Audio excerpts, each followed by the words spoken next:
네, 반갑습니다. 네, 임용단기의 전공역사 김종건입니다. 자, 우리 쌤들 정말 올해는 시험 보는데 굉장히 힘들게 보았을 거로 생각합니다. 코로나 때문에 굉장히 고민이 많았을 거고요. 내가 공부를 다 했나라는 또 생각을 하면서 고민도 많았을 것인데 정말 무사히 시험 잘 치루어서 제가 먼저 큰 박수 보냅니다. 그럼에도 불구하고 각자는 굉장히 많이 고민이 많겠지만 저는 정말 저하고 같이 한 쌤들에게는 고민을 그렇게 많이 하지 말라는 말씀을 꼭 드리고 싶습니다. 왠지는 많이 아실 겁니다. 그간에 당장 9월부터 해서 11월까지 같이 한 부분에서도 굉장히 많이 나왔고, 그다음 그 부분에서 올해는 제가 동일한 문제를 가지고 만든 주제에서 충분히 봐달라는 말씀들을 드려왔고, 그 방향성을 익히 알기 때문에 우리 쌤들은 그 주제에 대해서 충분히 깊이 있게 공부를 했을 거라고 봅니다. 그래서 어떻게 보면 경쟁자인 다른 선생님들보다 좀 더 수월하고 빠르게 그리고 정확하게 정답을 찾아낼 수 있지 않았을까라는 기대를 많이 하고 있습니다. 물론 한편으로는 90분이라는 시간 동안에 문제를 풀어내는 것이 만만치 않기 때문에 역시 뒤돌아서서 집에 와서 보니 이거 만만치 않게 실수들이 보인단 말이죠. 그래서 그것 때문에 또 굉장히 많은 고민들을 하고 계신 걸로 압니다. 그런데 그러한 고민이 나만의 고민은 아니다라는 것을 한번 알아주셨으면 좋겠습니다. 그래서 다 같이 틀렸으니까 뭐 같이 죽자 이런 얘기는 아니고요. 그만큼 현실적으로 제한된 시간과 많은 스트레스 속에서 문제를 푼다는 게 정말 쉽지는 않다는 얘기죠. 그래서 나 혼자만 실수를 한 것 같다는 생각은 하지 말아 달라는 겁니다. 그런 얘기들도 하잖아요. 이 실수도 결국은 실력이다라고 얘기를 하는데 문제는 금방 말씀드린 것처럼 그러한 실수 자체가 나 혼자만 유독 많이 한 것 같다는 생각을 하면서 또 한번 자책의 시간을 가지는 것에 대해서는 저는 하지 않았으면 좋겠다. 이런 말씀을 드립니다. 그래서 이제 흔히 하는 얘기로 다 지난 얘기고요. 그래서 지금은 또 각자가 2차를 준비해야 되는 시간이기 때문에 좀 더, 기운을 내서 우리 한번 준비를 해보자는 의도로 이런 말씀을 드렸습니다. 그러니까 스스로 자책할 일도 없고요. 이제는 앞으로 남은 것에 대해서 어떻게 준비를 하고 어떻게 내가 해 나갈 것인지를 고민을 해 두는 것이 저는 훨씬 좋다고 생각합니다. 자, 그런 간단한 말씀을 드리고요. 이제 지금 이것은 1번부터 4번까지 해설을 하는 것이거든요. 그래서 제가 조각조각 내서 이렇게 올리는 이유는 어떤 문제는 지금 당장 1번부터 4번까지는 시간을 그렇게 오래 걸리지는 않을 거고요. 당장에는 그냥 전체적인 안내 멘트가 있어서 또 이렇게 얘기가 조금 들어가는 형태인데 너무 자기가 이거는 나는 안 들어도 될 것 같다 하는 부분들은 지나갈 수 있도록 좀 조각을 내서 이렇게 영상 촬영을 하고 있습니다. 그러니까 나는 1번부터 4번까지 별로 안 듣겠다. 그러면 뒤에 있는 5번부터 들으셔도 되는 거고요. 자, 그런 식으로 한번 하자는 의도에서 조각 내고 있으니까 그걸 참조를 하셔서 필요한 부분 한번 잘 들어 두시면 좋겠습니다. 자, 그러면 1번부터 한번 들어가겠습니다. 자, 이제 1번을 먼저 한번 보시겠습니다. 자, 1번 같은 경우에 이제 지문은 상당히 길게 나와 있는데, 이러한 유형은 지금 끊임없이 나오고 있죠. 지금 이제 1번 문제를 아시는 분들은 이제 동아시아사, 그죠? 고등학교의 동아시아사라는 과목에 어떤 교육 내용의 성격, 목표 이런 부분에서 기입형을 가지고 냈단 말이죠. 그래서 이 부분을 제가 9월 달부터 어떻게 문제를 냈나 확인을 해보니 이제 실전 모의고사 1회 1번에서 이런 유형의 문제는 꼭 나온다. 그리고 그동안에 역사, 한국사, 세계사 이 부분이 나왔기 때문에 지금은 이제 동아시아사라는 과목에서 나올 것 같다라고 하면서 A형 1번에서 그렇게 실전 모의고사 1회 A형 1번에서 그렇게 한번 문제를 내봤는데요. 사실상 이제 거의 동일한 문제로 보입니다. 저는. 자, 일단 글자가 이제 조금 키워서 한번 볼까요? 자, 이제 어떤 식으로 지금 기입형을 내는지만 한번 봐두시면 되겠는데요. 그래서 결국은 이러한 내용을 주고서 기억에는 과연 어떤 단어가 들어갈까? 결론적으로 얘기를 하면 이런 문제는 어떤 응용이나 뭐 추론을 하거나 이러기에는 조금은 아니죠. 어떻게 보면 정말 이거는 네, 암기입니다. 그래서 기억에는 뭔가 거창한 단어가 들어갈 것 같은데 거창한 단어가 없이 네, 이거는 어떤 단어가 들어갑니까? 이 기억에는 네, 기억에는 지역이라는 단어가 들어가게끔 해서 문제를 냈었고요. 자, 그 다음에 이제 계속해서 니은에는 어떤 단어가 들어가느냐 이제 그거를 한번 네, 생각해 보자는 거였는데 이 니은 같은 경우에는 네, 확인을 해 보시면 결국은 어떤 단어가 들어갑니까?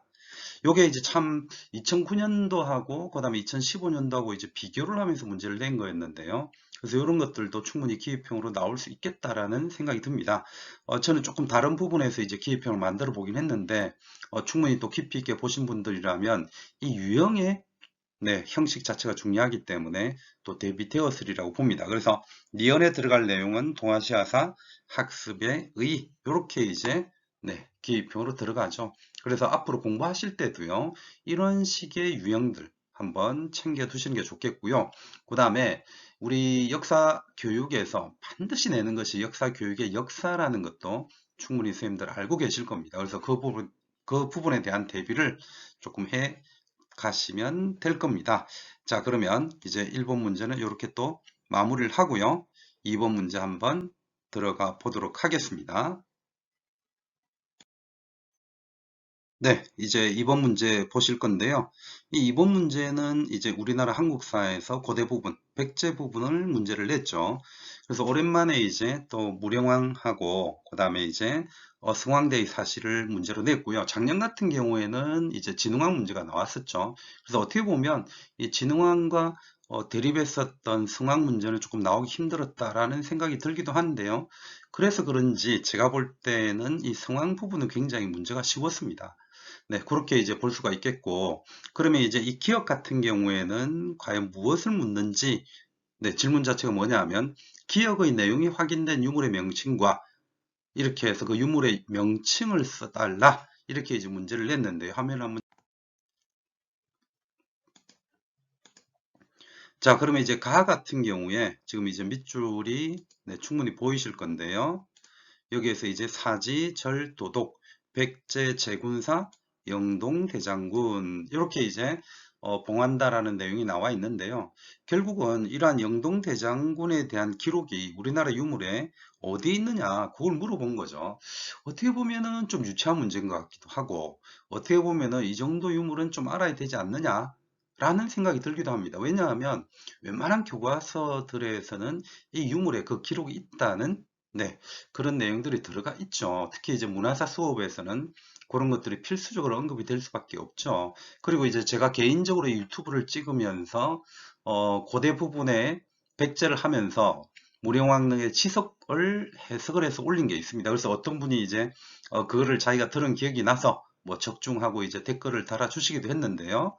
그래서 한편으로는 굉장히 쉬운 문제로 볼 수도 있겠지만 또 한편으로는 우리가 이제 대학 4년 또는 이제 대학원까지 공부를 하면 보통 이런 부분에 대해서는 뭔가 공부가 조금 네, 약해지는 측면이 좀 있죠. 그러다 보니 수험생의 입장에서는 이 부분이 조금 약할 수도 있다는 생각입니다. 그 솔직히 네, 이 문제에서 또 교과서가 조금은 중시될 수밖에 없는 그런 것도 한번 얘기를 해봅니다. 자, 어쨌든 간에 이 기억에서 이러한 키워드가 들어가 있는 유물은요, 우리가 흔히 볼 수 있는 것이 무령왕릉 안에 있는 네, 치석이 있죠. 그래서 보통 이제 무령왕릉 치석이라고 표현을 하고, 그게 이제 묻혀 있기 때문에 매지석이라고도 하는데요. 그냥 저는 일단 지석이라고 한번 표현을 해 봤습니다.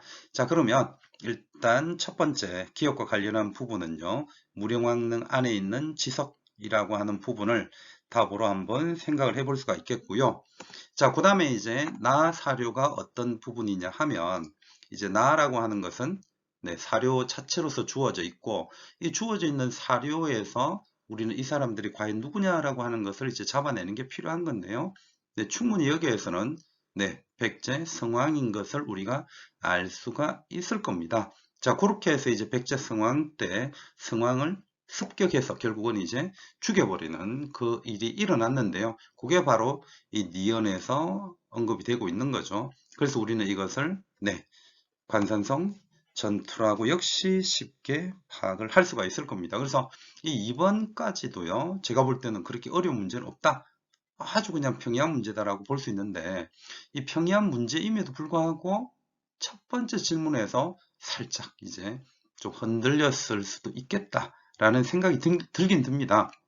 그러나 항상 제가 드리는 또 얘기이기도 하지만 시험에서는 90% 이상이 다 멘탈 관리입니다. 그럴 때 잘 또 넘어가시는 그런 강한 마음이 필요하기도 하죠. 자, 그러면 2번에서 답 이렇게 한번 확인을 해봤고요. 3번으로 한번 넘어가 보겠습니다. 네, 이제 3번 문제인데요. 저는 3번 문제는 개인적으로 조금 재미있었다라는 생각이 듭니다. 물론 이것도 많은 분들이 거의 다 맞췄던 문제로 조금 저는 평가를 하고 있습니다. 자, 그러면 일단 요거는 뭐 이 화면 상태에서 충분히 보이시죠? 그래서 밑줄 친 기억 규정 요것이 근거, 전거로 삼은 법 체계를 이제 물어봤고요. 이제 기억의 내용이 조선국은 자주국이고 그다음에 일본국과 평등한 권리를 보유한다. 이제 이 조일수호 조교 내용 일관입니다. 흔히 이제 조선과 일본의 어떤 대등한 관계를 표현하는 것이라고 얘기를 하고 있고, 그 다음에 이제 이렇게 대등한 관계라고 얘기하는 것은 우리가 기존의 청과의 관계에서 뭔가 벗어나게 하고, 그를 통해서 우리나라를 침략하기 위한 하나의 발판으로 삼겠다라는 의도를 많이 얘기를 하죠. 그럼 결국은 이 부분에서도요, 그죠? 우리하고 청나라하고의 기존의 어떤 관계를 생각해 볼 수밖에 없는 부분이기도 하죠. 그래서 나와 관련해서 그렇게 또 문제를 내기도 했는데요. 자, 중요한 것은 이렇게 기억으로 만들어지는 과정인데요. 이제 신부쌤의 책, 신부쌤 책을 보면은 실질적으로 제일 처음에 이 조약에 들어가는 내용에서 어떤 식으로 표현을 하려고 했느냐 하면 일본국 황제 폐하, 일본국 황제 폐하라는 표현과 그 다음에 조선국 왕 전하 이렇게 이제 표현을 하려고 했었다는 거죠. 그러면 일본국은 황제고 그 다음에 이제 조선국은 왕으로 표현한다는 것은 결국은 하나의 위계 질서가 있는 것이고 일본이 황제, 우리는 왕으로서 일본이 위쪽에 올라가는 거죠. 이건 아니다 라고 얘기를 합니다. 그러면 이것은 아니다 라고 얘기를 할 때 두 국가는 평등하다는 것인데 이 당시에 그죠? 이 당시에 국가 간은 평등한 관계다라고 얘기하는 것이 바로 만국공법이라는 것을 떠올려 달라는 거죠. 이것도 역시 제가 말을 한 몇 초간 해서 그렇지요. 실질적으로 이 부분을 잘 아시는 분들은 당연히 이거는 몇 초 만에 만국공법이다 이렇게 판단을 내려주기도 하실 겁니다. 그렇게 이제 이 만국공법을 연관시켜 달라는 건데요. 근거로 삼았던 이것에 제가 답을 이제 했을 때 근거로 삼았던 것은 심부셈입니다. 역시 이제 심부셈 기본서로서 확실하게 좀 자리를 잡아가고 있다라는 생각이 들고요. 그 다음에 제가 개인적으로 요즘 드는 생각이 뭐냐 하면 동아시아사라는 교과목이 2007 개정부터 나타났었는데 이 부분에 대해서는 참 말들이 많았죠. 제일 처음 생겼을 때 이것이 과연 역사라는 과목 같은가? 뭐 이런 말들이 있었고 그러다 보니까 어떤 모임에서 실제로 이 동아시아사 과목에 대한 폐지론을 얘기하기도 했었죠. 제가 이제 그 모임에 참가를 했었는데 그게 이제 2013년인가 2014년이란 말이에요. 근데 요즘의 추세는 뭐냐 하면 이 동아시아사 과목이 살아나고 있습니다. 그래서 작년 문제도 그렇고 올해 문제도 그렇고 이 중국, 우리나라, 일본의 관계를 한꺼번에 엮여 있는 부분이 문제로 자꾸 나오고 있고 올해는 또 그 부분을 제가 개인적으로 좀 강조를 하기도 했었죠. 그래서 실질적으로 이 만국공법과 관련한 모의고사 문제를 제가 또 9월 이후에 내기도 했었습니다. 그래서 일단 이런저런 돼서요. 중요한 거는 이 동아시아사라는 과목의 내용이 점차 중요해지고 있다는 것과 그 다음에 이제 문제의 추세가 한중일 삼국 사이에 얽혀 있는 그 부분들이 문제로 나오기도 한다는 것. 그것을 한번 잘 기억을 해 두셨으면 하는 게 제 생각입니다. 자, 그 다음에 이제 이 나 부분인데요. 나에서는 여기에 보시면은 조선과 중국의 관계라고 이제 표현을 하고 있고, 그럼 결국은 조선과 중국의 관계는 가에서 표현하고자 했던 것이 뭐냐 하면 중국과 조선의 기존의 관계를 깨고 평등한 관계라고 얘기를 하면서 치고 들어오고 싶은 일본. 네, 그것을 생각을 하셔도 사실은 답을 추론해낼 수는 있다고 저는 생각을 합니다. 어쨌든 간에요. 이 조미수호 통상조약 체결 과정에서 쟁점이 된 문제를 쓰시오라고 했는데, 우리가 일반적으로 이 조미수호 통상조약은 제가 이제 요번에 모의고사에서 문제 낼 때도 한번 표현을 했지만, 중국의 영향이 있었고요. 특히 제가 문제로 냈을 때는 이제 조선 책략을 가지고 문제를 내면서 이 조선 책략과 중국의 이용장이 영향을 미치면서 조미수호 통상조약을 맺었다. 이제 그런 얘기들을 했는데요. 결국은 중국이 이렇게 조선과 미국의 조약을 알선했던 이유는 뭐냐면 우리나라가 그죠? 우리나라가 중국의 속국이다, 속방이다 라는 것을 꼭 집어넣고 싶어 했다는 거죠. 그래서 미국에서는 아니 그럼 도대체 뭐 어떤 관계냐, 서양의 입장에서는 이 속방이라고 하는 것의 어떤 표현이 제국주의와 식민지의 관계는 아닌 것 같은데, 그렇다고 해서 조선이 그러면 속방이라고 규정을 한다면 독립국도 아닌 것 같고 라는 식의 개념의 인식의 차이가 생기면서 이게 논쟁이 생기게 됩니다. 그래서 이제 이용장하고 슈펠트라는 사람의 논쟁이 벌어지게 되는데, 제가 이거를 이제 교과서인가 어디선가 보기도 했는데 뚜렷하게 기억에 남은 것은 세계 외교사라고 하는 책에서 제가 그 근거가 기억이 나서 그 근거를 해설지에 올려드리긴 했습니다. 그래서 일단 근거는 그렇게 삼았지만 아마 이 내용도 충분히 아실 분들은 좀 아시는 것으로 생각을 합니다. 그래서 이 속방 규정으로 보시면 되겠고요. 이제 이렇게 제가 속방 규정이라고 답을 했을 때 속국도 저는 문제 없다고 봅니다. 뭐 어떤 분들은 속국, 속방은 엄연하게 다른 개념이다라고 얘기를 하기도 하지만 우리는 어떤 부분에서는 굉장히 개념상 너그러운 부분도 있고요. 어떤 부분에서는 개념상 굉장히 너그럽지 않은 그런 답을 요구하는 것도 있는데 저는 크게 상관이 없다는 생각이 듭니다. 그리고 이 속방 규정에 대한 것은 결국은 중국이 가지고 있는 우리나라에 대한 종주권 문제이기 때문에요. 종주권 문제라고 해도 저는 답이 될 것으로 봅니다. 자, 그렇게 이 3번 문제도 한번 생각을 해 두시고 이렇게 한번 제가 실제로 선생님들하고 같이 풀었었던 모의고사 12의 A형 6번이라고 하는 만국 공법 문제를 한번 또 근거로 올려봤습니다. 일단 뭐 이런 거는 사실 제가 같이 이렇게 했었다라고 하는 뭐 근거로서 말씀드리는 것이지 다른 의도는 크게 없습니다. 중요한 거는 이런 내용을 각자가 선생님들이 얼마나 정확하게 기억을 하느냐, 그게 훨씬 더 중요할 수도 있었던 거죠. 자, 이렇게 이제 3번 문제도 한번 확인했고요. 4번 문제로 한번 넘어가도록 하겠습니다. 자, 이제 4번 문제는 서양사이고요. 그리스 문제죠. 특히 이제 이 전쟁을 묻는 건데, 이 문제는 지금까지 문제 중에서 제가 볼 때는 가장 간단한 문제로 생각을 합니다. 어떤 점에서 가장 간단하다라고 생각을 하느냐 하면, 일단, 문제 크기를 한번 키워보겠습니다. 지금 이제 나라고 하는 것만 제가 띄웠는데요. 사실 이제 가에도 이 기억이 비워져 있죠. 그래서 이 기억에 들어갈 인물을 써라 라고 하는 것이 질문인데, 일단 제 입장에서는 이제 이 나 사료가 훨씬 수월하기 때문에 나를 한번 띄워봤고요. 자, 여기에서 기억에 들어갈 것이 기원전 492년 이런 부분에서 어떤 시기에 대한 감각, 그런 것으로도 저는 좀 접근할 수 있지 않느냐, 이런 생각이 드는 거고요. 그 다음에 이제 이오니아의 반발 때문에 여기를 치러 온다라고 볼 수도 있는 거죠.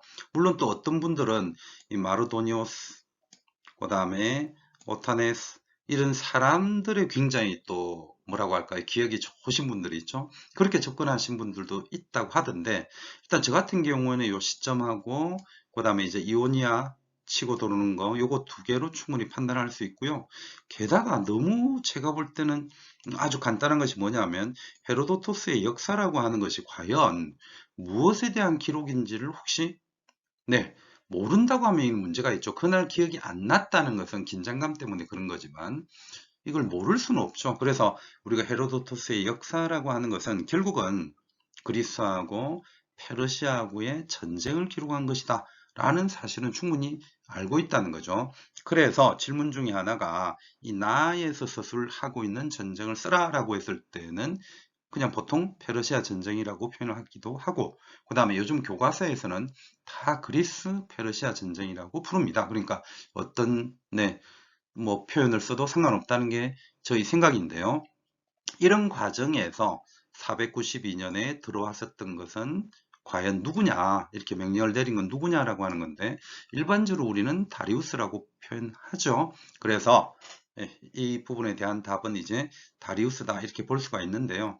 좀 더 명확하게 표현을 하려면 다리우스 1세라고 표현을 해야 되겠죠. 근데 일단 저도 이제 다리우스 1세라고 이게 답을 넣긴 넣었는데요.